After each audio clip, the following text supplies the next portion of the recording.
একদিন এক ইঁদুর খাবারের খোঁজে হঠাৎ রাজার ঘরে ঢুকে পড়লেন।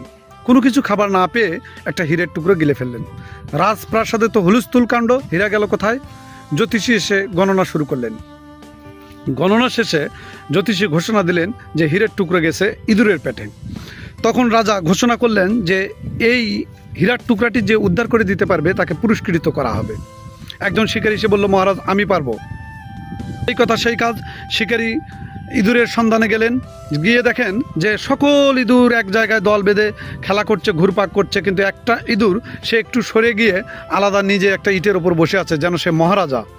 শিকারীর টার্গেট, ইঁদুরকে ধরলেন এবং হত্যা করে হীরের টুকরাটা রাজার হাতে দিলেন।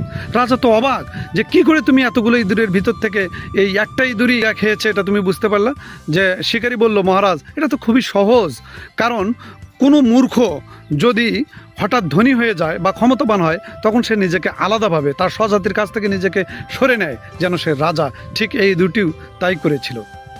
আমাদের সমাজেও কিন্তু ঠিক এইরকম, হঠাৎ কেউ ধনী হলে কিংবা ক্ষমতা পেলে সে তার স্বজাতিকে, আত্মীয় স্বজনকে, বন্ধুবান্ধবকে পরিত্যাগ করে নিজেকে গুটিয়ে নেয়, আলাদা করে থাকে, নিজেকে রাজা ভাবে।